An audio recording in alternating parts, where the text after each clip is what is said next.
ولا قوة إلا بالله العلي العظيم.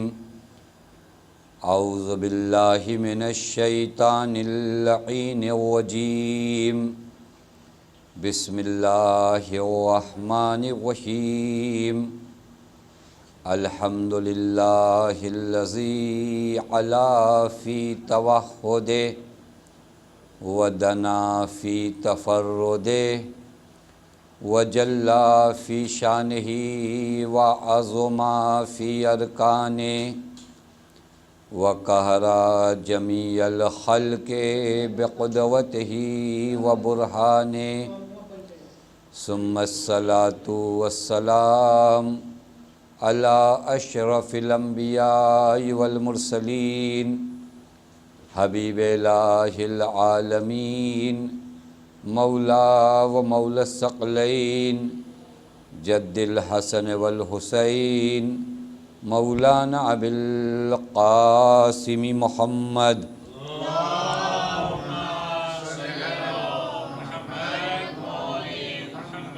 وعلى أهل بيته الطيبين الطاهرين المعصومين المظلومين المنتجبين لا سيما بقية الله في الأرضين واللعنة الدائمة الباقية العاجلة على أعدائهم ومنكري فضائلهم وغاصبي حقوقهم ومخربي شريعتهم أجمعين من الآن إلى يوم الدين. أما بعد فقد قال الله الحكيم في محكم كتابه بسم الله الرحمن الرحيم. يا أيها الذين آمنوا اتقوا الله وكونوا مع الصادقين. صلوات پڑھیں محمد وعلم.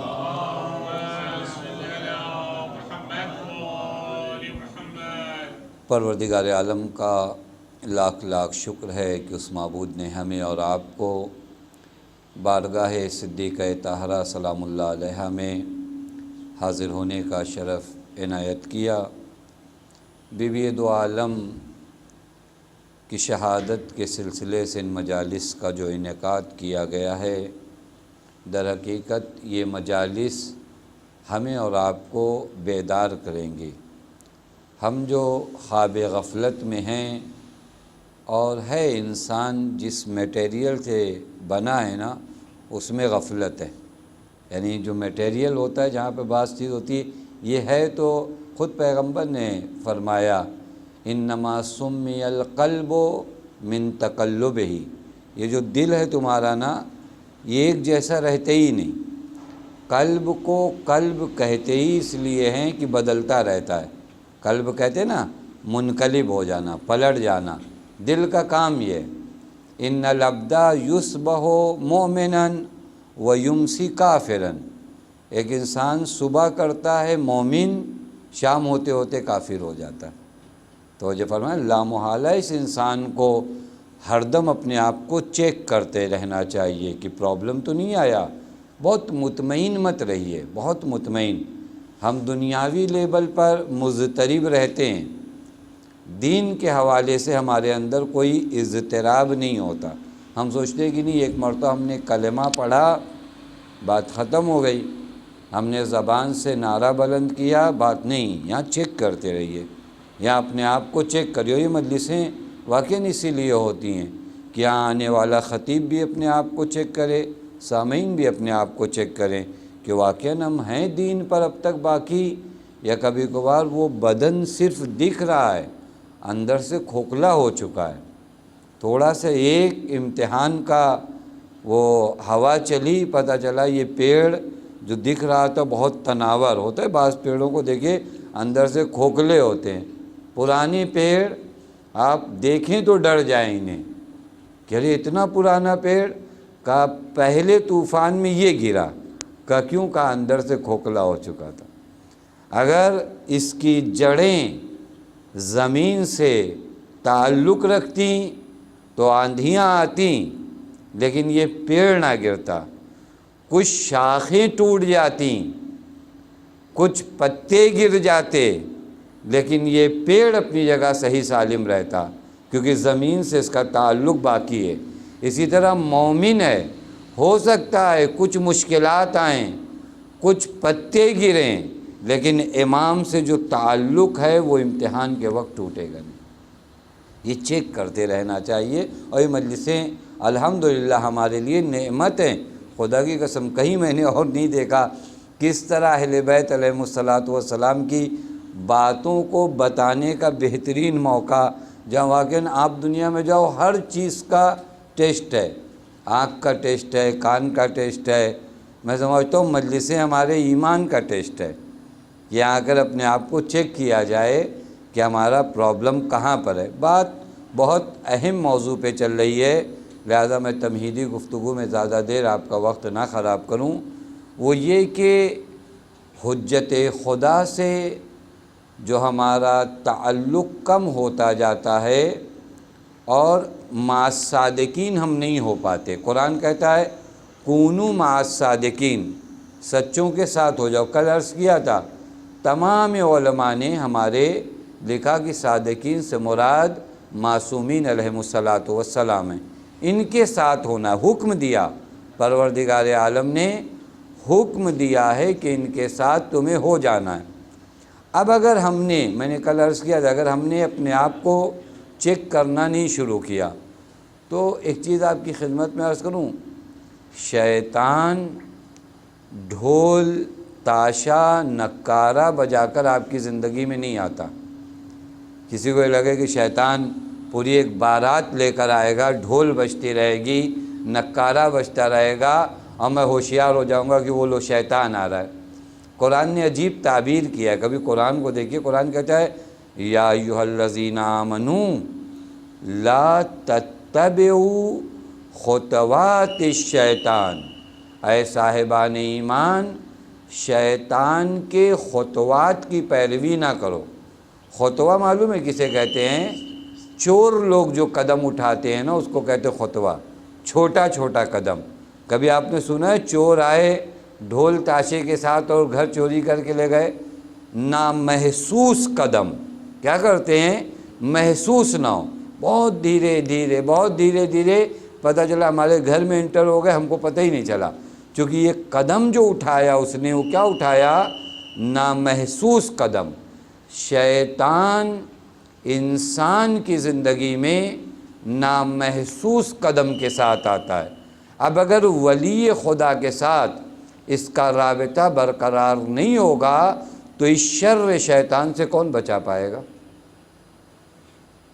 واقعاً ولی خدا سے اگر تعلق نہیں ہوگا، شر شیطان سے آپ کو کوئی بچا ہی نہیں سکتا، مگر ایک چیز بچا سکتی ہے، ولی خدا سے آپ کا رابطہ ہے۔ روایت میں بعض لوگ پیغمبر اکرم صلی اللہ علیہ وآلہ وسلم کی خدمت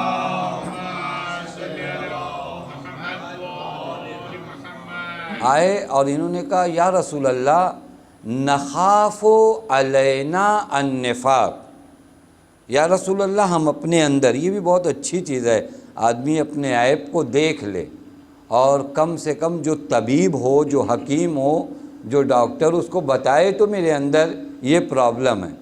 یہ لوگ آئے، انہوں نے پیغمبر سے کہا نخاف علینا النفاق، یا رسول اللہ ہم اپنے آپ میں نفاق کو محسوس کرتے ہیں، یعنی ہم کو ایسا ڈر ہے کہ کہیں ہم منافق تو نہیں ہو گئے۔ یہ پیغمبر سے آ کر کچھ اصحاب نے کہا کہ ہمیں ڈر لگ رہا ہے کہیں ہم منافق تو نہیں ہیں۔ پیغمبر نے فرمایا کیا دیکھا ہے؟ نفاق کی علامت تم نے اپنے وجود میں کچھ دیکھا؟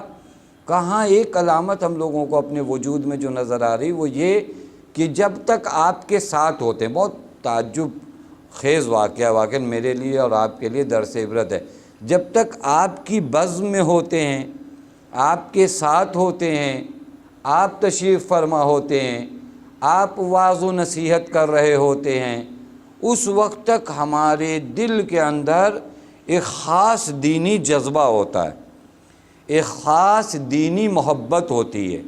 یہاں آپ کی بارگاہ سے نکلے دوبارہ وہ پہلے والی کیفیت طاری ہو جاتی ہے۔ یہ ہم و آپ بھی اندازہ کر سکتے ہیں۔ دیکھیے اللہ کرے ہم سب جائیں امام حسین کے حرم میں، حرم کے اندر جائیے، ایک خاص معنویت طاری ہے، باہر نکلے دھیرے دھیرے کیا ہو جاتا ہے، وہی پرابلم، وہی پھر ہم کھانے پہ بحث کرتے ہیں، تو پھر وہ گاؤں کا مسئلہ چھیڑا جاتا ہے، تو یہاں کا مسئلہ، یعنی حرم سے ہوٹل آنے کے بعد یہ دو آدمی نظر آتے ہیں، حرم کے اندر یہ آدمی، ہوٹل کے اندر یہ آدمی، دونوں کو چیک کریے آپ۔ کہ رسول اللہ جب آپ کے حضور میں ہوتے ہیں ایک خاص معنویت طاری ہوتی ہے، یہاں آپ کے حضور سے نکلے دوبارہ ویسے ہی، یعنی ہوتا ہے کبھی کبھار آپ نے اندازہ، یہ دونوں کیفیت میں کبھی فرق آئے گا ہر آدمی کی زندگی۔ ایک دن آپ کا دل چاہتا ہے کہ خوب دعا پڑھیں، خوب نماز پڑھیں، یہ وہ معنویت ہے جو آپ پر طاری ہوئی ہے۔ میں ہمیشہ اکثر کہتا ہوں کہ جب یہ حال آپ کے اوپر پیدا ہو تو اس کو باقی رکھو، جتنی دیر بھی باقی رکھ سکو۔ کہتے ہیں نا جب ایک ہوا ایسی چل رہی ہو جو تمہاری صحت کے لیے مفید ہے، تو اب اس ہوا کو دیکھ لو اور محسوس کر لو، تو جتنا ہو سکے وہاں رکو۔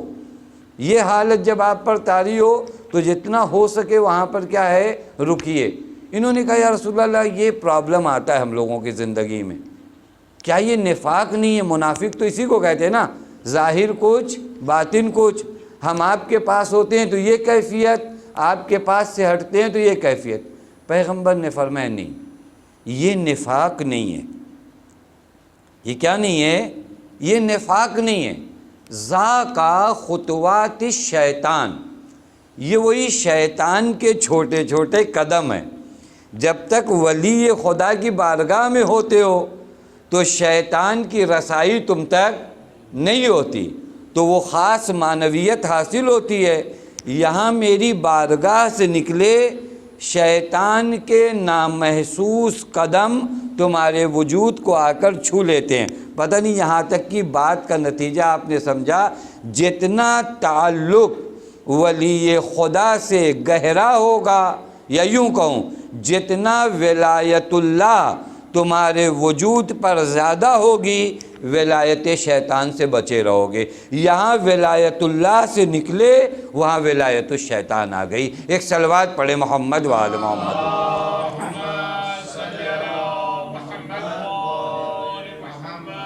لہذا ہر لمحہ انسان کو اپنے آپ کو کیا کرنا ہے، چیک کرنا۔ ہماری زندگی میں دیکھیں بہت سے لوگ پتہ نہیں یہ دعا پڑھ لیں، وہ دعا پڑھ لیں، یہ مقام حاصل ہو جائے، یہ منزلت حاصل ہو جائے۔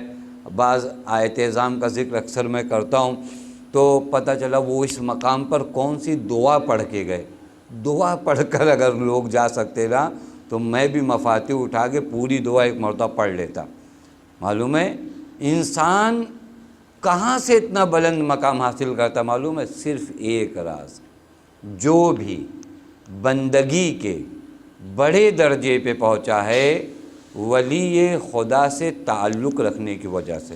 فارمولہ بتا رہا ہوں آپ کو، جتنا گہرا رابطہ آپ کا حجت خدا سے ہوگا اتنا بڑا مرتبہ ہوگا۔ اس دنیا میں خدا کی قسم آپ کے لیے، میرے لیے سب سے بڑا امتیاز، سب سے بڑا مقام یہ ہے کہ مع صادقین ہو جاؤں۔ پوری کوشش یہ کریے، حتیٰ یہ زیارت عاشورہ جو آپ کو کہا جاتا ہے ہر روز پڑھو، ہم گرچہ اس کو تجارت والی نگاہ سے دیکھتے ہیں، لیکن یہ زیارت عاشورہ در حقیقت کیا کرتی معلوم ہے، وہی ولی خدا سے آپ کا رابطہ باقی رکھنے کے لیے۔ دعائے عہد کیوں پڑھتے ہیں آپ؟ ایک مرتبہ ہم لوگ دعائے عہد اس وجہ سے پڑھتے ہیں کہ یہ ہو جائے گا، یہ کام ہو جائے گا۔ نہیں، دعائے عہد پڑھو امام زمان سے تمہارا رابطہ قوی ہو جائے۔ دعائے سلامتی امام زمان تمہارا رابطہ قوی کرتی ہے۔ یہ تمام چیزیں خدا کی قسم، اس کے علاوہ چارہ ہی نہیں نا۔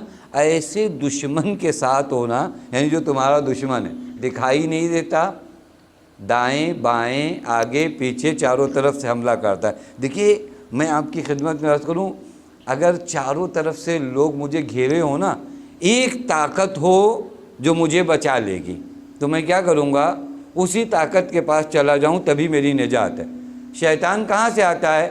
من ایمانہ و شمائلہ، دائیں سے آتا ہے، بائیں سے آتا ہے، خلفہ، پیچھے سے آتا ہے، ان بین یدہ، سامنے سے آتا ہے، کہاں سے میں بچ پاؤں گا؟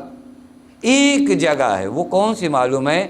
کہف الحسین و کہف الورا، مخلوقات عالم کے لیے پناہ کی جگہ کا نام اہل بیت ہے۔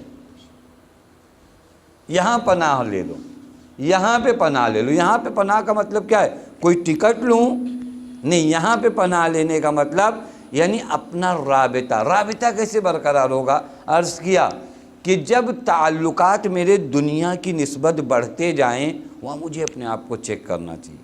خدا نہ کرے کبھی یہ تعلق اتنا بڑھ جائے دنیا کی نسبت کہ کل کے دن اگر اس تعلق کو توڑنا ہو تو میں اسے توڑ نہ پاؤں ولی خدا کے لیے۔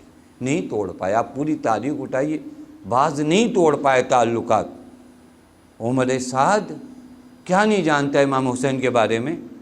اب تو واقعی بعض چیزوں کو ذرا غور کریے۔ عمر سعد امام حسین کو پہچانتا نہیں ہے۔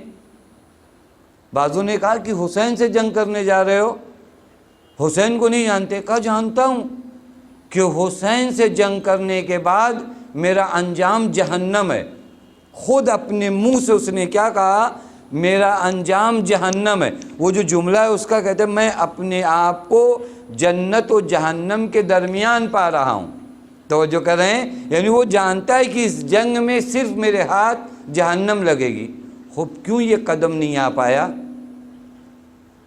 تعلقات کی زنجیر، شہر رے کا عشق، منصب اور مقام کی خواہش عمر سعد کے پیروں کی زنجیر بن رہی ہے، لیکن جناب حر کتنے آرام سے آ گئے۔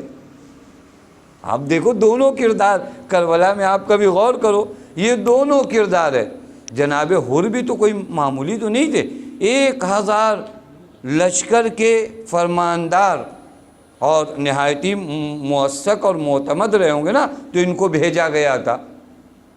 اب معلوم ہے کہ اگر یہاں جنگ کروں گا تو سب کچھ مل جائے گا، لیکن تعلقات دنیا سے ایسے نہیں تھے کہ اس تعلق کو، توجہ فرمائیے گا، اس تعلق کو ولی خدا کے تعلق پر مقدم کرتے۔ فوراً وہ تعلق توڑ دیا، کرنی کچھ بھی نہیں، حسین کے آگے کچھ نہیں۔ یہ خدا کی قسم یہ درس ہے، اتنا ہمیں احساس ہو جائے نا۔ اور بھی میں عرض کروں گا کہ یہ تعلقات آپ کو کس سے بڑھانے ہیں؟ ولی خدا سے۔ حضرت زہرا سلام اللہ علیہ کا قیام اگر آپ دیکھو نا، غور کریے، بی بی سلام اللہ علیہ فقط اسی رابطے کو، امام و امت کے درمیان یہ جو رابطہ ٹوٹ رہا ہے، شہزادی سلام اللہ علیہ کیا فرماتی ہیں؟ میں اس رابطے کو برقرار کروں گی، میں یہ رابطہ نہیں ٹوٹنے دوں گی۔ اور میں کئی مرتبہ اس بات کو کہہ چکا ہوں کئی جگہوں پر کہ اگر آج آپ غدیر سے وابستہ ہو تو صدیقہ طاہرہ کو سلام کرو، اس ذات کو سلام کرو، وہ نہ ہو تو میں نہیں وابستہ ہو سکتا۔ بس پہلا مرحلہ میں نے آپ کی خدمت میں عرض کیا، اپنے تعلقات کو برابر چیک کرتے رہے۔ شیطان ہماری زندگی میں داخل ہوتا ہے۔ سب سے اہم مقام، ہم لوگ کو لگتا ہے فلاں جگہ اشرا پڑھ لیے تو سب سے بڑا مقام حاصل ہو گیا، نہیں۔ سب سے بڑا مقام آپ کی زندگی میں اگر کوئی ہے نا، کونوا مع الصادقین ہے۔ یہ سب سے بڑا منصب ہے۔ پوری زندگی اگر اس بات پر آپ اپنی ختم کر دو کہ میں سچوں کے ساتھ ہو جاؤں تو کم ہے۔ سب سے بڑا مقام کن کے ساتھ ہونا؟ میں آپ کی خدمت میں عرض کروں، اہل بیت علیہ الصلوۃ والسلام کے ساتھ جو لوگ نہیں ہوتے، ایک وجہ تو تعلقات ہے نا، عرض کے بہت وسیع موضوع ہے، بس میں جلدی گزروں۔ دوسری وجہ معلوم ہے کیا ہے؟ معرفت کا نہ ہونا۔ یہ دوسری بہت بڑی وجہ بنتی ہے جو انسان مع صادقین نہیں ہو پاتا، چونکہ صادقین کی معرفت نہیں ہے، صادقین کی معرفت نہیں ہے۔ اب آپ کہیں گے ہمیں تو معرفت ہے، ہم سے زیادہ کوئی فضائل جانتا ہے مولا کے، ہم نے تو پورا ایک تاریخ پڑھی ہے مولا کی ولادت سے شہادت تک۔ دیکھیے میں معرفت کی بات یہاں یہ والی نہیں کر رہا ہوں۔ معرفت دو طرح کی ہوتی ہے، ایک معرفت ذہنی، ہمارے حافظے میں ہے ساری بات، مولا کب پیدا ہوئے، مولا کب شہید ہوئے، مولا کی ولادت کہاں ہوئی، کس جنگ میں کیا کیا، کتنوں کو مارا، ذوالفقار کی شکل کیا تھی، یہ اس کو کہتے ہیں ذہنی معرفت۔ یہ آپ کا جو ہے کیا نام ہے، ایک حافظہ ہے، اس حافظے میں یہ باتیں جمع ہیں، اس کو کہتے ہیں معرفت ذہنی۔ یہ ضروری ہے، یہ میں اس کا انکار نہیں کروں، یہ معرفت ضروری ہے لیکن کافی نہیں ہے۔ ساتھ چلنے کے لیے یہ معرفت ہونی چاہیے، ذہنی معرفت بھی ہو، لیکن کافی نہیں ہے۔ آپ انصاف سے مجھے بتائیے، حضرت علی کے جو دشمن تھے، آپ نے تو غدیر کا واقعہ بھی نہیں دیکھا تھا، انہوں نے سامنے سے دیکھا تھا۔ ہم لوگوں نے تو کتابوں میں پڑھا نا، 1,00,000 کے مجمع نے اپنی آنکھوں کے سامنے کیا دیکھا کہ مولا کو بلند کیا گیا۔ بس اگر یہ جو ذہنی معرفت ہے نا، ہم سے کہیں زیادہ حضرت کے دشمنوں کو حضرت کی یہ والی معرفت تھی کہ حضرت کو کس جنگ میں پیغمبر نے علم دیا، کن لوگوں سے چھین لیا، کن لوگوں کو بلایا، کن لوگوں کو ہٹایا، کہاں کہاں حضرت، اس کو کہتے ہیں معرفت ذہنی۔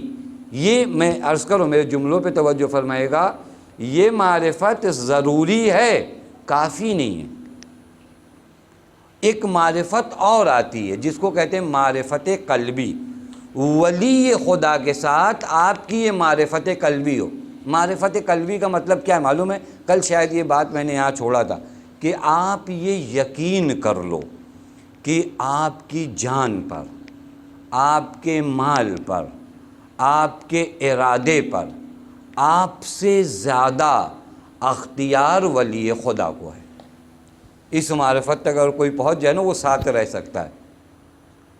غدیر میں پیغمبر اکرم نے پہلے کس چیز کی حامی بھرائی؟ الستو اولا بکم من انفسکم۔ دیکھیں، من کنت مولا سے پہلے پیغمبر بتانا چاہ رہے ہیں الستو اولا بکم من انفسکم، کیا میں تمہارے اوپر تم سے زیادہ اختیار نہیں رکھتا؟ قالوا بلا یا رسول اللہ، کیا کہا؟ ہاں۔ تب پیغمبر نے فرمایا من کنت مولا فہذا علی مولا، یعنی تمہاری جان پر، تمہارے مال پر، تمہارے اختیارات پر تم سے زیادہ جو اختیار رکھے اسے کہتے ہیں ولی خدا۔ اور یہی معرفت کے بعد آدمی امام کے ساتھ چل پاتا ہے۔ یہ معرفت نہیں ہونا تو پھر وہ امام کو بتانے، آئیڈیا امام کو جب دیتے ہیں نا، وہ جو امام کو بتائے مولا یہ کرو، یہ نہیں کرو، مولا جنگ کرو، مولا رک جاؤ، مولا صلح کیوں کر لیا، مولا صلح۔ آپ دیکھو کربلا کے کسی شہید نے امام حسین کو کوئی بھی آئیڈیا نہیں دیا، دیکھا، جبکہ سخت ہے نا، 72، وہاں ہزاروں کا لشکر، یہاں پہ کوئی نہیں۔ یہاں معلوم ہے کہ الست اولا بکم من انفسکم، کوئی یقین کیے ہوئے کہ ہماری جان پر، ہمارے مال پر، ہمارے نفوس پر ہم سے زیادہ، یہ یقین کریے خدا کی قسم، یہ لفاظی کا مرحلہ ہی نہیں ہے۔ اپنے امام کو اپنا ولی اس طرح مانیے، میں کتنا اختیار رکھتا ہوں اپنے آپ پر، یہ ابا میں چاہوں کسی کو دے دوں، چاہوں نہ دوں، یہ میرا اختیار ہے۔ اس سے کہیں زیادہ اختیار اس ابا پہ میرے مولا کا ہے، اس سے کہیں زیادہ اختیار اس ابا پر میرے مولا کا۔ میں یہ ابا ان کو دینا چاہوں، حضرت فرمائے یہ ابا ان کو نہ دو، ان کو دو۔ اب میرا اختیار نہیں ہے کہ میں کہوں کہ نہیں میں ابا اپنی ہے ان کو دوں گا، یہاں تک اگر میں ہوں تو معرفت نہیں ہے۔ بات واضح ہو رہی ہے؟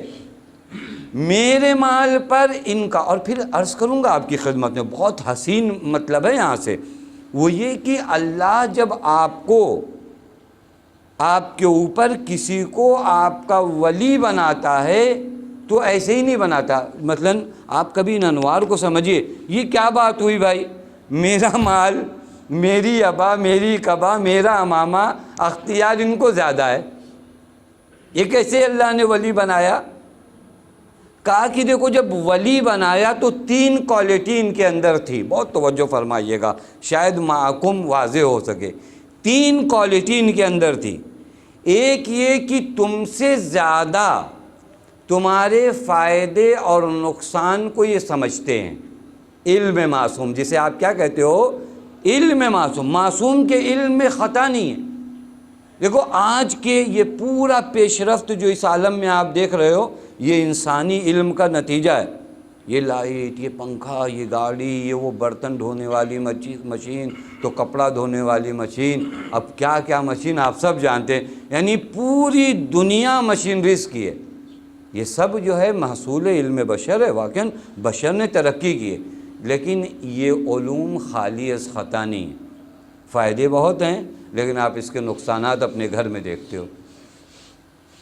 بشر کے علم خالی از خطا ہی نہیں۔ آپ موبائل دیکھ لیجئے، کتنا اچھا کام ہے، لیکن کتنا اچھا، لیکن خطا ہے اس کام میں، خطا ہے۔ اس کی وجہ سے بہت سے پرابلم ہے، بہت سے پرابلم ہیں۔ آپ دیکھ لیجئے آج ہمارے زمانے میں آسائش کے سامان زیادہ ہیں۔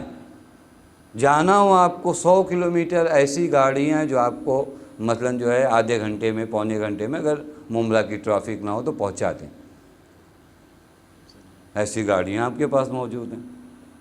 گرمی پڑ رہی ہے، آپ کے پاس اے سی موجود ہے۔ سردی پڑ رہی ہے، یعنی آسائش کے سارے وسائل علم بشر نے آپ کے سامنے لا کے رکھ دیے، لیکن ان کی خطا کیا ہوئی معلوم ہے؟ آسائش کے سامان تو انہوں نے بنائے، آرامش کے سامان نہیں بن پائے۔ پتہ نہیں جملہ واضح نہیں۔ ایک ہوتی آسائش، ایک ہوتی آرامش۔ آسائش یعنی آرام دینا، آرامش یعنی اطمینان دینا۔ آرام کے وسیلے تو ہیں، لیکن اطمینان کا وسیلہ ہے۔ سب سے زیادہ بیماریاں کہاں سے آ رہی ہیں؟ کہ آدمی سٹریس میں، اتنا آرام سے زندگی گزارنے کے بعد ہر بیماری کی وجہ کیا؟ سٹریس ہے۔ کہ یہ غیر اطمینانی زندگی ہے۔ قرآن کہتا ہے ہم جانتے ہیں، الا بذکر اللہ تطمئن القلوب۔ یہ تمہاری زندگی میں اتنا اضطراب کیوں ہے معلوم ہے؟ چونکہ یاد خدا نہیں ہے۔ یاد خدا آ جائے دل مطمئن ہو جائے گا۔ دیکھیں یہ علم بشر ہے، اس میں خطا ہے۔ علم معصوم میں اس جملے کو یاد رکھیے گا، کیوں مجھ سے زیادہ میرے مال پر ان کو اختیار دیا ہے؟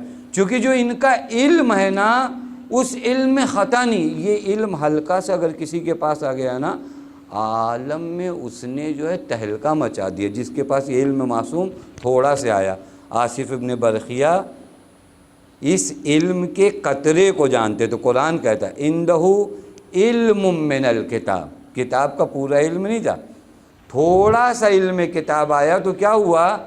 کہ وہ تخت بلقیس چشم زدن سے پہلے حاضر کر گئے۔ اس علم امام کا قطرہ اگر کسی وجود، شیخ بہائی کا نام شاید آپ لوگوں نے سنا ہوگا، بہت ہی عجیب ذات۔ ان کے پاس وہی چونکہ متصل تھے نا اہل بیت سے، میں ان کے علم کو قطرہ بھی نہیں کہہ سکتا معصوم کے دریا کے مقابلے، لیکن ایک ذرہ سا وہ علم آیا، معلوم ہے انہوں نے عالم میں ایک تہلکہ مچا رکھا تھا۔ حتیٰ امام رضا علیہ السلام کے حرم کا نقشہ جب شاہ عباسی کے زمانے میں بن رہا تھا نا، تو پوری ذمہ داری ان کو دی گئی تھی کہ نقشہ حرم کا آپ بنائیے۔ انہوں نے پورے نقشے مزدوروں کو اور کاریگروں کو بتا دیا۔ دروازہ والا جو نقشہ تھا نا، کہ اس کو باقی رکھنا، اس کو مت بنانا، میں کہیں جا رہا ہوں، سفر سے لوٹوں گا تو دروازے کے ایریے کا کیسے بنانا ہے وہ میں بتاؤں گا۔ مزدوروں نے سب کچھ بنا دیا اور دروازے کا حصہ چھوڑ دیا۔ شاہ عباسی دورہ کرنے جب پہنچے تو دیکھا کہ ہاں ٹھیک بنا ہے۔ کہا یہ دروازے کی پوزیشن کیوں نہیں بنی ہے، اس کو کیوں نہیں صحیح کیا؟ کہا شیخ بہائی نے منع کیا ہے، انہوں نے کہا ہے کہ میں جب لوٹوں گا تو اس کا نقشہ دوں گا کہ دروازہ کیسے بنانا ہے۔ کہا نہیں بناؤ تم لوگ، میرا حکم ہے کہ بناؤ۔ وہ مزدوروں نے بنا دیا دروازہ۔ شیخ بہائی جب سفر سے لوٹے تو انہوں نے دیکھا عجب، میں نے دروازے کو منع کیا تو ان لوگوں نے دروازہ بھی بنا دیا۔ کہا کیوں بنایا تم لوگوں نے؟ میں نے منع نہیں کیا تھا یہ دروازہ کا ایریا چھوڑ دینا۔ تو کہا کہ شاہ عباسی نے حکم دیا تو ہم نے بنایا۔ یہ شاہ عباسی کے پاس گئے، کہا جناب والا میں نے منع کیا تھا کہ وہ دروازے کا حصہ نہ بنے، یہ کیوں بنایا آپ نے؟ کہا امام رضا کو میں نے خواب میں دیکھا، مولا نے فرمایا شیخ بہائی کا انتظار مت کرو، یہ دروازے کا حصہ بھی بنا دو۔ اب شاہ عباسی کو بھی پتہ نہیں ہے کہ مطلب کیا ہے، شیخ کو پتہ ہے، کہا اچھا تو مولا چاہتے ہیں سب آئیں؟ توجہ فرما رہے ہیں. کہا کیا کہنا چاہ رہے ہو شیخ بھائی؟ کہا اصل میں اس دروازے کا نقشہ مجھے ایسا بنانا تھا کہ جب کوئی گنہگار داخل ہونے لگے نا تو اس کے اندر ایک عجیب بے چینی آئے، وہ لوٹ جائے مولا کے حرم میں داخل نہ ہونے پائے. کہا مولا لیکن چاہتے یہ ہیں کہ نہیں، جب بات میرے حرم کی ہو تو گنہگاروں کے لیے بھی کھلا ہے، اطاعت گزاروں کے لیے بھی کھلا ہے. تو فرما رہے ہیں یہ ذرہ برابر یہ علم کسی کے اندر آیا نا، اس نے واویلا مچا دیا ہے. پس ولی کیوں ہیں؟ چونکہ ان کا علم خالی از خطا ہے. عمل کے لحاظ سے اگر آپ دیکھو تو ولی خدا کے عمل میں کہیں پر کوئی خطا کا امکان نہیں. قرآن مجید صاف ہے. جب جناب ابراہیم سے کہا گیا انی جاعلک للناس اماما، ہم تمہیں امام بناتے ہیں، کیا کہا؟ وقال من ذریتی، میری ذریت میں سے. کہا ہاں ٹھیک ہاں. اور یہ جواب شاید کہا جائے ہاں یا نہ، کچھ بھی خدا نے نہیں دیا. نہ کہا کہ ہاں تمہاری ذریت میں سے ہوگا، نہ یہ کہا کہ نہیں ہوگا، بلکہ کیا کہا؟ ولا ینال عہد الظالمین، میرا یہ مقام ظالمین تک نہیں. یعنی خدا نے وہی معیار بتا دیا، امام ہوگا تو گنہگار نہیں ہوگا. ظالم اگر ہے تو امام نہیں. ظلم کا معنی کیا ہوتا ہے؟ یہ گناہ، یہ عہدہ ظالمین تک. پس عمل کے لحاظ سے بھی معصوم کہ ہاں عمل میں کوئی خطا نہیں. دیکھیں کس کو خدا نے ہمارا ولی بنایا ہے. عالم ہے، علم میں کوئی خطا نہیں، عمل کے لحاظ سے ایک سیاہ نقطہ اس کی زندگی میں تم نہیں دکھا سکتے. پھر اس کے بعد اسے جسے میرا ولی بنایا نا، مجھ سے زیادہ میری نسبت دل سوز اور ہمدرد ہے. آپ سے زیادہ آپ کی نسبت ولی خدا دل سوز ہے. قرآن پڑھیے، عزیز علیہ. قرآن پیغمبر کو کیا کہتا ہے؟ لقد جاءکم رسول عزیز علیہ ما عنتم حریص علیکم وبالمؤمنین رؤوف الرحیم. ہم نے تمہاری جانب وہ رسول بھیجا ہے جب تم پریشان ہوتے ہو تو یہ تکلیف میں آ جاتا ہے. حریص علیکم، تمہاری ہدایت کی نسبت بے انتہا اس کے دل میں خواہش ہے.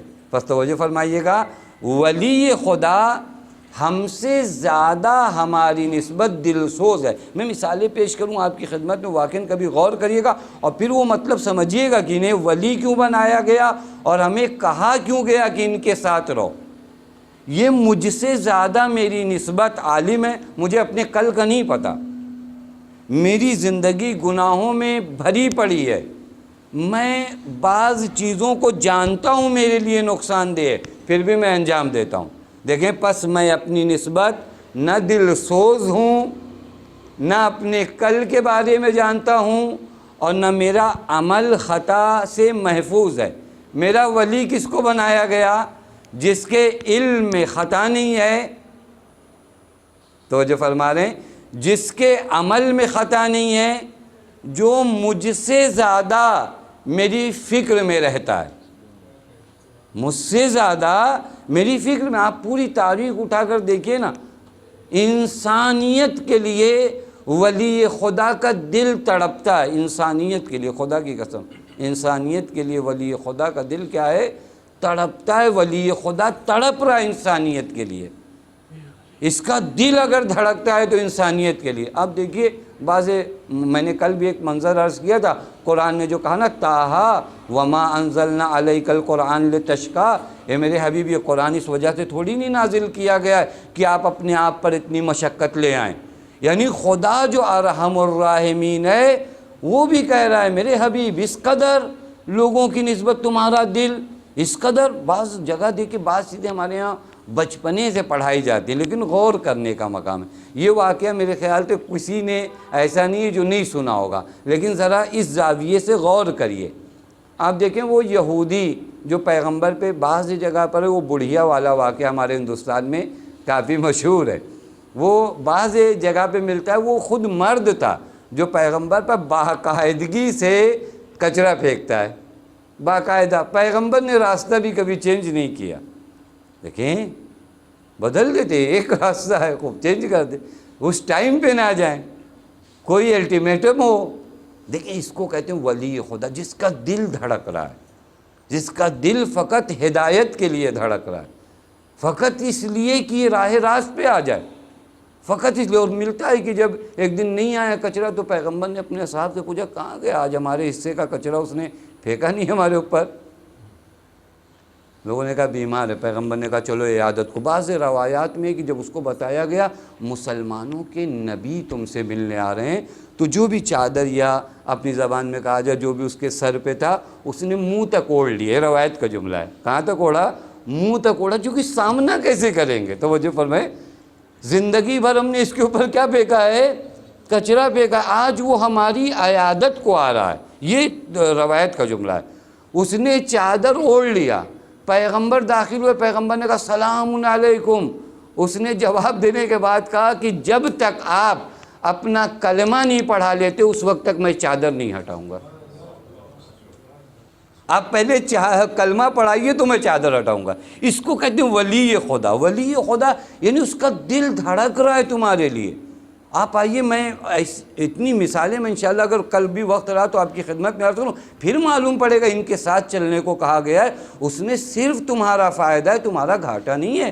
یہ وہ حضرات نہیں ہیں جن کو ہماری ضرورت، ان کو مجمع جمع کرنا ہے، بھیڑ اکٹھی کرنی ہے. مجھ جیسے گنہگار ان کے ساتھ ہوں گے تو ان کا کچھ بھلا ہو جائے گا.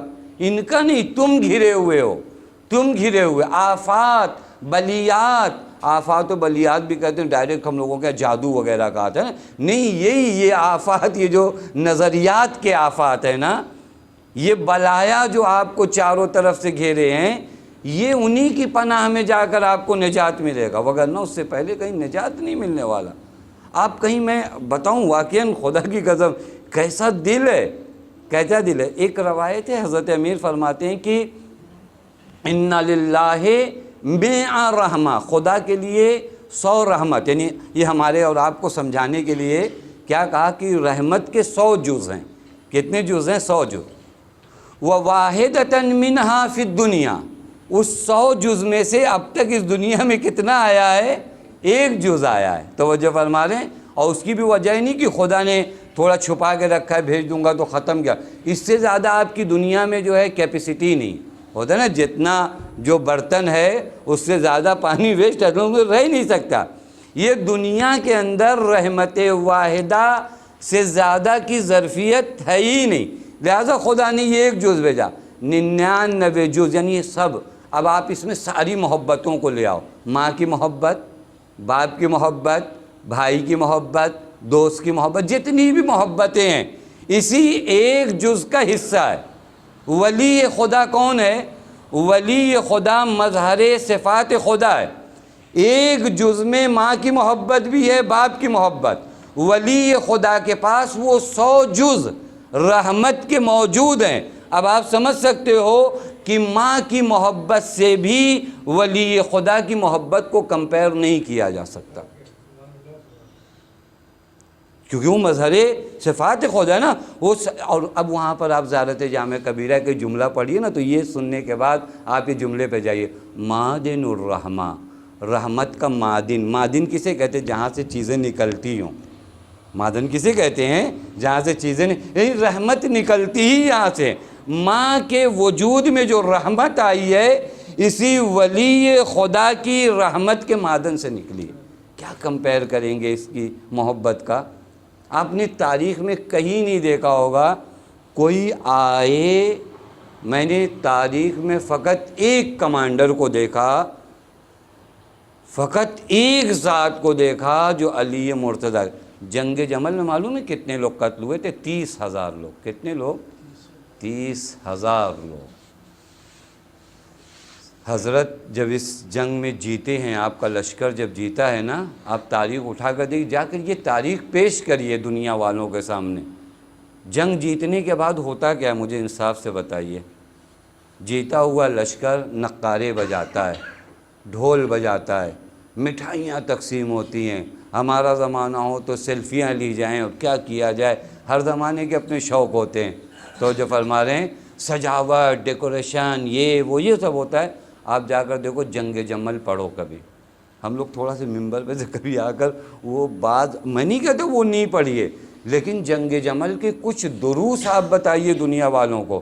اس جنگ میں جب دشمن کے جنازوں کے درمیان گئے، اپنے والوں کے جنازوں کے درمیان نہیں، دشمن کے جنازوں کے درمیان، جو حضرت کو قتل کرنے آئے تھے، یہ وہی لوگ تھے نا جو حضرت کے مقابلے میں آئے، یعنی حضرت کو قتل کرنے آئے ہیں، حضرت کی حکومت گرانے آئے ہیں۔ ان جنازوں کے درمیان جب حضرت پہنچے نا، تاریخ کہتی مولا کھڑے ہو کر رو رہے تھے۔ دیکھا ہے کسی امیر کو جنازوں کے درمیان کھڑا ہو کر روئے؟ جنازوں کے درمیان طلحہ کو مولا نے اس وقت کنیت سے پکارا۔ معلوم ہے کنیت کب لی جاتی ہے؟ جب احترام کرنا ہوتا ہے۔ وہ جو آپ کے مقابلے میں لڑنے آیا تھا، مارا گیا، اس کو کہا ابو محمد یہاں کہاں پڑے ہو؟ یعنی جنازے کو خطاب کر کے کہا اس غریب جگہ پر، اس ویران جگہ پر کہاں تم پڑے ہوئے ہو؟ اس کو کہتے ہیں ولی خدا کا دل، اس کو کہتے ہیں ولی خدا کا دل۔ ولی خدا کا دل سمجھو نا تو مع صادقین کو فالو کرنے میں تمہیں مشکل نہیں ہوگی۔ ہمیں یہ والی معرفت نہیں، یہ تڑپتا ہے، اس کا دل ہمارے لیے تڑپتا ہے، ہمارے گناہوں میں ہمیں دیکھ کر اس کا دل تڑپتا ہے۔ ہمارے اس کے ساتھ جانے سے اس کا کوئی فائدہ نہیں ہے، لیکن وہ تمہیں گناہوں کی بیماری میں تڑپتا ہوا نہیں دیکھ سکتا۔ ولی خدا یعنی یہ، حجت خدا یعنی یہ، تم سے زیادہ تمہاری نسبت جو ذات دل سوز ہو اسے خدا حجت خدا بناتی ہے اور حکم دیتی ہے کونوا مع الصادقین، اگر مجھ تک پہنچنا ہے تو ان کے ساتھ آ پاؤ گے، ان کے بغیر نہیں آ پاؤ گے، ان کے ساتھ آ پاؤ گے۔ آپ دیکھ لیجئے، تاریخ دیکھ لیجئے، حتیٰ صدیقہ طاہرہ کا ایک لقب کیا ہے معلوم ہے؟ ہانیہ۔ ہانیہ کا مطلب کیا ہوتا ہے معلوم؟ مہربان۔ ہانیہ کا معنی کیا ہے؟ مہربان۔ یہ پورا قیام جو ہوا تھا نا مہربانی کی بنیاد پہ ہوا ہے۔ شہزادی چاہتی ہیں کہ یہ لوگ جنہیں ولی خدا سے دور کیا جا رہا ہے، میں قیام کر کے بتاؤں کہ یہ ولی خدا کون ہے اور ولی شیطان کون ہے، کہ لوگ ولی خدا کے قریب آ سکیں۔ ہانیہ، مہربان بیوی۔ دیکھیں شہزادی بھی اپنے گھر میں بیٹھ سکتی ہیں نا، خاموش ہو جائیں جب کوئی نہیں آ رہا ہے، جس کے در پر آپ کبھی تصور کریے، واقعاً مدینے والوں یعنی مصائب کیا پڑھیں، یعنی جس کے در پر ملائکہ کا آنا جانا ہو، وہ مدینے کے گھر میں جا کر دروازے کھٹکھٹائے اور مدینے والے دروازہ نہیں کھولیں۔ یہ مصائب۔ ہانیہ، مہربان بیوی، خدا کی قسم میں واقعاً معجزات و کرامات اگر بی بی سلام اللہ علیہ کے یہ ایام ہے، بعض چیزوں میں آپ کو واقعاً دیکھنا چاہیے۔ بی بی سے توسل کریے خدا کی قسم، اور توسل صرف دنیا کے لیے مت کریے، صرف دنیا کے لیے مت کریے، اس کے لیے بھی ہم انہی کے در پہ جائیں گے، اور کہاں جائیں گے، لیکن اور آگے بڑھیے کبھی کبھار اپنے ایمان کے لیے، بی بی میرا ایمان تازہ ہو جائے، میرا ایمان بڑھ جائے، میں اپنے ولی خدا کے ساتھ چل سکوں، آپ مجھے میرے ولی خدا سے مل۔ اور جس نے پکارا، آپ تو حضرت کا غم مناتے ہو، وہ جو حضرت کو نہیں جانتے تھے، میں نے ایک جگہ دیکھا مشہد میں، ایک آیت اللہ میلانی انتقال ہو گیا، مرجع وقت تھے اس وقت، ان کے دفتر میں جرمن سے ایک پوری فیملی آئی، جرمن سے پوری فیملی آئی عیسائیوں کی یا یہودیوں کی، ایک کنفیوژن میری طرف سے، عیسائیوں کی ایک فیملی آئی جرمن سے، اور آغا میلانی سے ملاقات کرنے کے بعد کہا کہ ہم شیعہ ہونا چاہتے ہیں، مسلمان ہونا چاہتے ہیں۔ اب ظاہر سی بات انہوں نے ریزن پوچھا کہ آپ اسلام لانا چاہتے ہو، تحقیق ریسرچ کیا کیا آپ نے، کہاں سے آپ کو لگا کہ اسلام دین حق ہے؟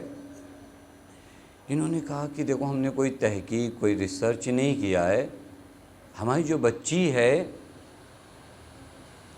یہ کافی دنوں سے بیمار تھی، اور ایک ایکسیڈنٹ میں یہ پہلو اس کا جو ہے کافی شکستہ ہو چکا تھا، حتیٰ ہم نے ڈاکٹروں کو بھی دکھایا تو ڈاکٹروں نے بس اتنا کہا آپریشن ہو سکتا ہے، سخت آپریشن ہے لیکن گارنٹی نہیں ہے، ایسا نہیں کہ علاج نہیں ہو پائے گا لیکن گارنٹی نہیں ہے۔ کہ میری بچی کہنے لگی کہ میں اسی طرح تڑپ تڑپ کے مر جاؤں گی لیکن آپریشن نہیں کراؤں گی۔ کہا ہمارے پاس پیسہ بھی بہت تھا لیکن بچی کی ضد تھی کہ نہیں میں آپریشن نہیں کراؤں گی چاہے تڑپ کر مر جاؤں۔ کہا ہمارے گھر میں یعنی جرمن میں ہمارے گھر میں ایک ایرانی عورت جو سید تھی، سیدہ تھی، وہ نوکر تھی۔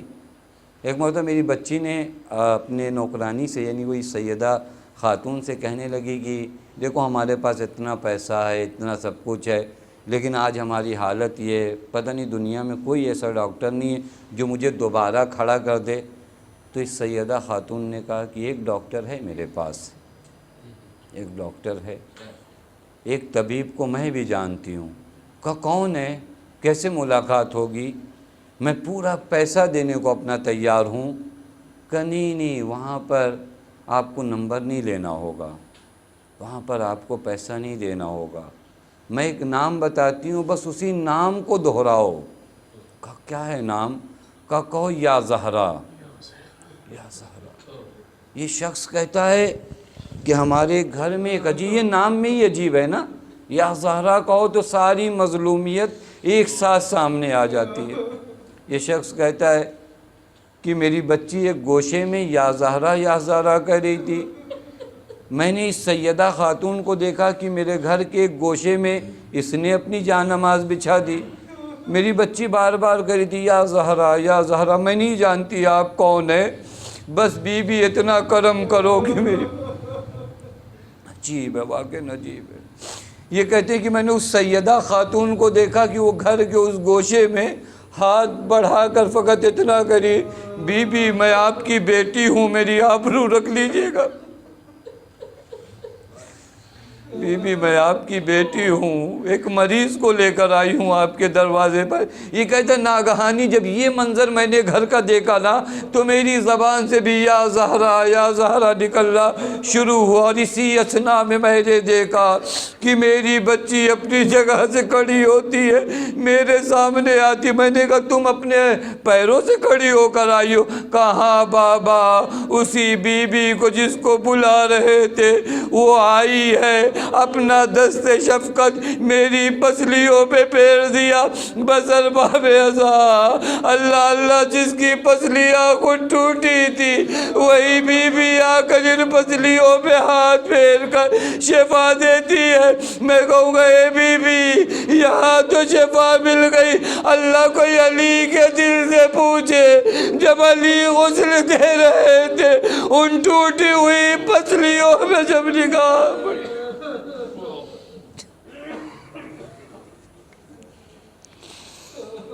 وَسَيَعْلَمُ الَّذِينَ ظَلَمُوا أَيَّ مُنْقَلِبٍ يَنْقَلِبُونَ۔